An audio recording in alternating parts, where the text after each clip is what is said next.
ಗೊಜ್ಜ ಅವಲಕ್ಕಿ ಕೊಡು. ನಾನು ಅದನ್ನ ತಂದಿದ್ದೀನಿ ಅಂತ ನಿನಗೆ ಗೊತ್ತಾಯ್ತು? ನನ್ಗೆ ಗೊತ್ತಿಲ್ವಾ ನನ್ನ ಸೀತಮ್ಮ ಹೇಗೆ ಅಂತ?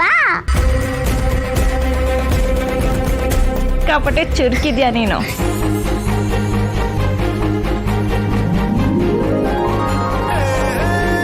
ಸೀತಮ್ಮ ನನಗೆ ನೀನೇ ತಿನ್ನಿಸ್ಬೇಕು.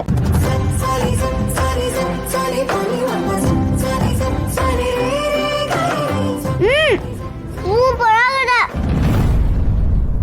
ಅಪ್ಪ, ನೀನು ತಿನ್ಸು. ನೀನು ಅವ್ರಿಗೂ ತಿನ್ಸು ಪುಟ.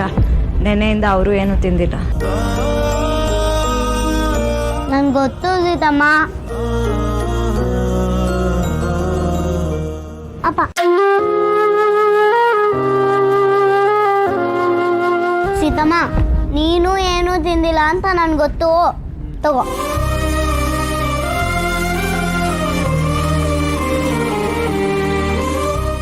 ಬಂಗಾರಿ, ಅಜ್ಜಿ, ತಾತ,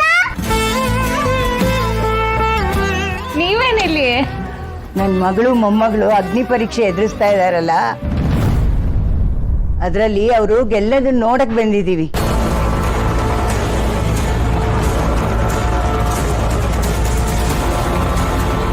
ಸೀತಾ, ಇನ್ನು ಮುಂದೆ ನೀನು ಯಾವ ಕಾರಣಕ್ಕೂ ಕಣ್ಣೀರು ಹಾಕೋ ಹಾಗಿಲ್ಲ. ಆ ರಾಮ ಖಂಡಿತವಾಗ್ಲೂ ನಿಮ್ಮ ಕೈ ಬಿಡಲ್ಲ. ತಾತ, ರಾಮ ಅಷ್ಟೇ ಅಲ್ಲ, ನಾನು ಇವರಿಬ್ರು ಕೈ ಬಿಡಲ್ಲ ಅಲ್ವಾ ಸೀತಮ್ಮ? ಅಲ್ಲಿ ನೋಡಿ ಅಶೋಕ್, ನಮ್ಮ ಸೀತಾ ಸಿಹಿ ರಾಮ್ ಬಾಂಡಿಂಗ್ ಎಷ್ಟು ಬ್ಯೂಟಿಫುಲ್ ಆಗಿದೆ ಅಂತ. ಯಾರೇ ಬಂದರೂ ಇದನ್ನ ಬ್ರೇಕ್ ಮಾಡೋಕ್ಕೆ ಸಾಧ್ಯನೇ ಇಲ್ಲ. ಕರೆಕ್ಟಾಗಿ ಹೇಳಿದೆ ಪ್ರಿಯಾ. ಯಾವ ಕೋರ್ಟು ಸಹ ಇವರ ಒಂದು ಬಾಂಧವ್ಯನ ಹೊಡೆಯೋಕ್ಕಾಗಲ್ಲ. ನನಗೆ ಯಾಕೋ ನಾವೇ ಕೇಸ್ ಗೆಲ್ತೀವಿ ಅಂತ ಅನ್ನಿಸ್ತಾ ಇದೆ. ಸೀತಾ ಹಾಕಿರೋ ಪ್ರತಿ ಕಣ್ಣೀರಿಗೂ ನ್ಯಾಯ ಸಿಕ್ಕೇ ಸಿಗುತ್ತೆ. ನೋಡ್ತಾ ಇರು. ನೋ, ಯಾವುದೇ ಕಾರಣಕ್ಕೂ ನೀನು ಗೆಲ್ಬಾರ್ದು ರಾಮ. ನೀನು ಗೆದ್ದೆ ಅಂತಂದ್ರೆ ನಾನ್ ಸೋತ್ ಹಾಗೆ.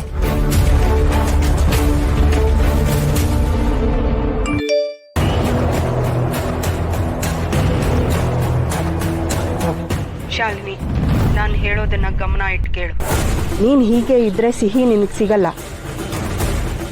ನಿನ್ನ ಕೋಪದ ಮುಂದೆ ಸೀತಾ ಕಣ್ಣೀರು ಗೆಲ್ತಾ ಇದೆ. ಯಾವುದೇ ಕಾರಣಕ್ಕೂ ಹಾಗಾಗಬಾರ್ದು. ಹಾಗೆ ನಡಿಕೂಡ್ದು ಅಂತಂದ್ರೆ ನಾನು ಹೇಳೋದನ್ನ ಗಮನ ಇಟ್ಟು ಕೇಳು.